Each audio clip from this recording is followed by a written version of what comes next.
তো কালকে আমি থালাপাতি বিজয়কে নিয়ে ভিডিও বানিয়েছিলাম, তখন কমেন্ট সেকশনে অনেকে বলেছিল যে ওয়েস্ট বেঙ্গল ইলেকশন নিয়েও কথা বলো। তো দেখুন, ওয়েস্ট বেঙ্গল ইলেকশনে কালকে যেটা হয়েছে সেটা দরকার ছিল, কারণ একটা চেঞ্জ আনার খুব দরকার ছিল।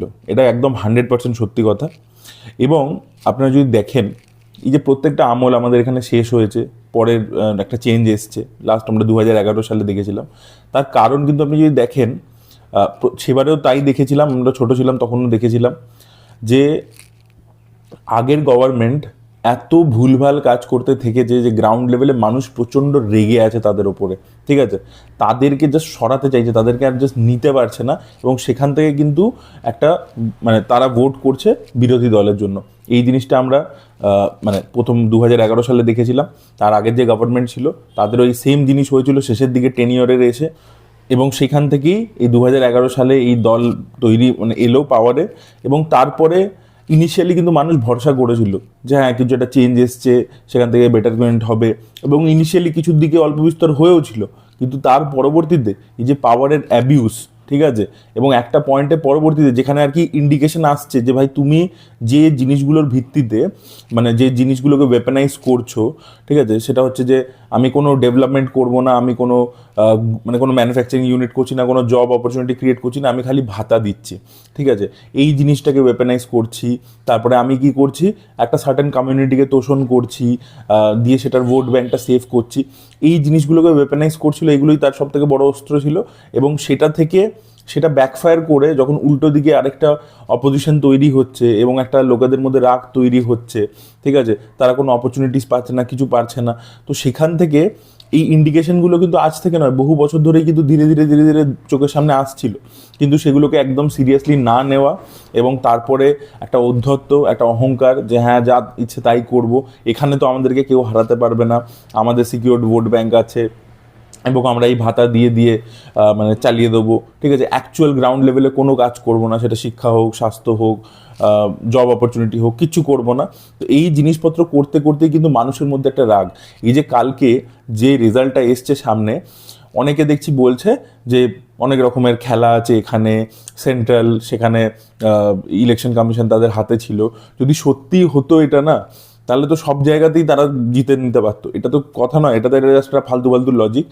কারণ হচ্ছে মানুষের সত্যিই রাগ ছিল গ্রাউন্ড লেভেলে, তাই জন্য তারা কিন্তু সেটা রেজাল্টের মধ্যে রিফ্লেক্ট করেছে। নাহলে এই রেটে হয় না জিনিসটা, পুরো একদম ল্যান্ডস্লাইড এটা হয় না কিন্তু। তো সেটাই আর কি, মানুষের মধ্যে প্রচণ্ড রাগ ছিল।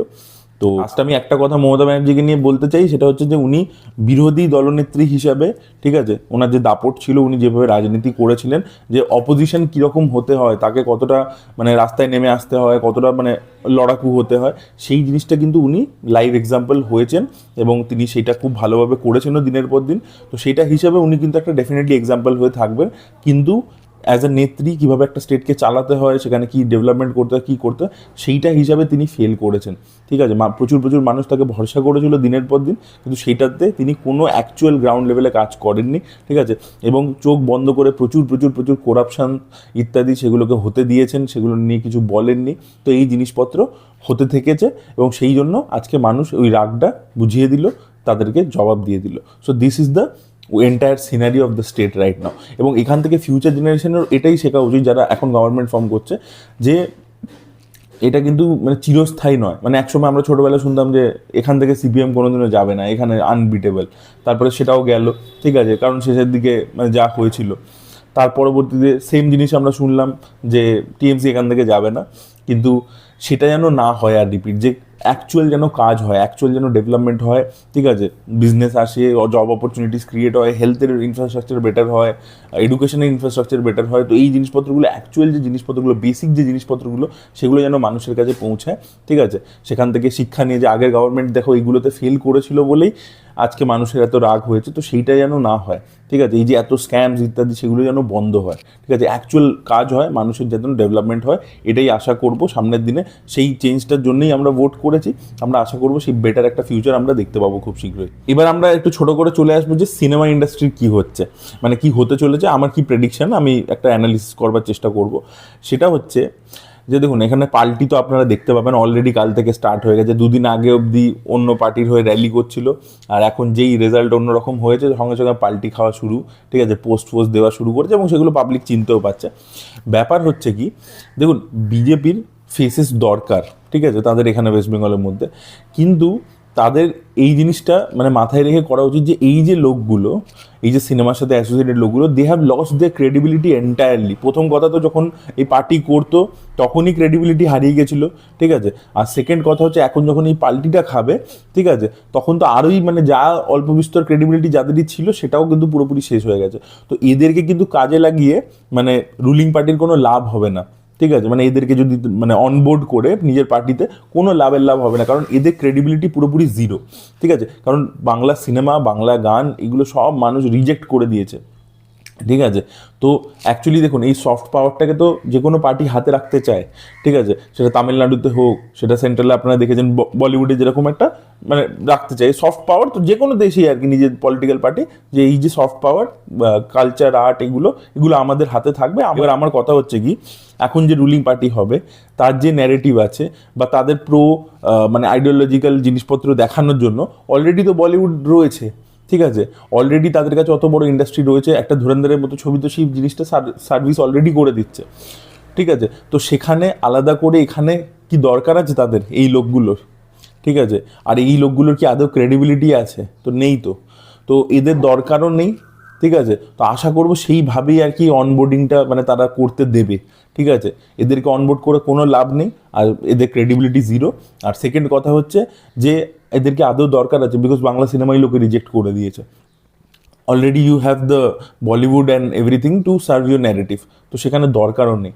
তো একটা জিনিস বেটার হতে পারতো যদি এখানে সত্যিই লোকে বাংলা সিনেমা দেখতো, আগে থেকে জিনিসটা খুব অ্যাক্টিভ থাকতো ইন্ডাস্ট্রি, তাহলে যেটা হতো যেখানে প্রচুর ইনভেস্টমেন্ট আরও আসতো ইন্ডাস্ট্রির মধ্যে, যেরকম বলছি যে ম্যানুফ্যাকচারিং ইত্যাদি, সেগুলোতেও যেরকম একটা ইনভেস্টমেন্ট নতুন একটা চান্সেস আছে, সেটার যেরকম চান্সেস আছে অবশ্যই, আদানি বলুন, আম্বানি বলুন, এইসব।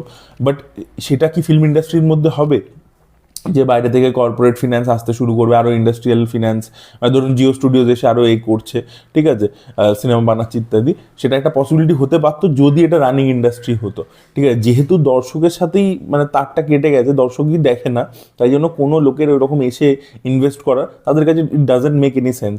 দে already have films which will service their narrative, so আলাদা করে এখানে ইনভেস্টমেন্ট করার কোনো প্রয়োজনীয়তা নেই। আর এই যে পাওয়ার অ্যাবিউজ, ঠিক আছে, তার আগে কি ছিল, যে গভর্নমেন্ট ছিল 11 সালের আগে, তারা যেরকম কি ইন্টারফেয়ার করতো না, তাদের যদি কিছু কোনো সিনেমা থেকে বা কিছু থেকে প্রবলেম হতো তখন তারা সেটাকে আটকাবার চেষ্টা করতো বা কিছু করতো, বাট এমনিতে যে ডেলি ফাংশনিংয়ের মধ্যে ইন্টারফেয়ার করতো না, ঠিক আছে। তারপরে 11 পর থেকে যে ডেলি ফাংশনিংয়ে আমি ইন্টারফেয়ার করবো, এদেরকে ইউজ করবো, এই ধরনের জিনিসপত্র হয়েছে।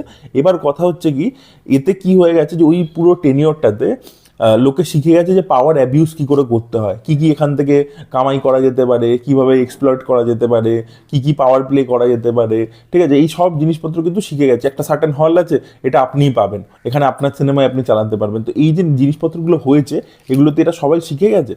এবার এখন নেক্সট এই 3-4 দিনের মধ্যে সব পাল্টি খাবে, ঠিক আছে। কিন্তু আপনি দেখুন যারা স্টেক হোল্ডার্স আছে, যারা মোস্টলি চালাচ্ছে বা কাজ করছে, তারা তো ওই একই লোকগুলো আছে, এবার তারা পাল্টি খেয়ে জাস্ট ওইদিকে যাচ্ছে, যারা পারবে যেতে আর কি, তারা চলে যাবে ওইদিকে, বাট লোকগুলো তো একই থেকে যাচ্ছে, ঠিক আছে।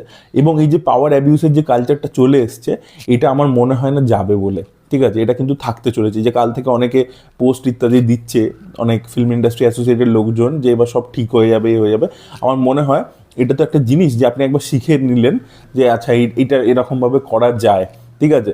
তো এখানে আপনার এটা চেঞ্জ হবে, হয়তো ফেসটা চেঞ্জ হয়ে যাবে, বাট এই পাওয়ার অ্যাবিউজ কালচারটা কিন্তু থাকবেই থাকবে, ঠিক আছে। হয়তো ইনিশিয়ালি আমরা 1-1.5 বছর 2 বছর বুঝতে পারবো না, but again it will come back, and it will come back in a very big way, ঠিক আছে। কারণ ওই লোকগুলো সেম থাকবে, ওদের নেচারটা তো চেঞ্জ হবে না, ওরা জাস্ট কালারটা চেঞ্জ করছে, এবং আইডিওলজিক্যাল অ্যাসপেক্ট থেকে নয়, জাস্ট আমাদের কামাই করবো বলে। তো সেই জন্য খুব একটা যে বাংলা সিনেমার উন্নতি হয়ে যাবে, ঠিক আছে, কাল থেকে হঠাৎ করে সব লোক গিয়ে বাংলা সিনেমা দেখতে শুরু করে দেবে, মানুষ আগেই আস্থা হারিয়ে ফেলেছে। তো সেই জন্য, আর যেটা বললাম যে কারণে নতুন ইনভেস্টমেন্ট আসবে না, because already pro government narrative চালানোর জন্য বলিউড আছে, তো সেখানে অলরেডি যখন অত বড় জায়গা রয়েছে, তো সেখানে কি দরকার আছে আর কি। একটা ছোট জায়গায় আবার ইনভেস্ট করে যেটাতে অলরেডি সেরকমভাবে আউটপুট আসেই না। তো এইটা আমার মনে হয়। আপনাদের কি ওপিনিয়ন অবশ্যই কমেন্টে লিখে জানাবেন। এই ভিডিওটা ভালো লেগে থাকলে লাইক করুন, শেয়ার করুন, চ্যানেলকে সাবস্ক্রাইব করতে ভুলবেন না। Bye bye.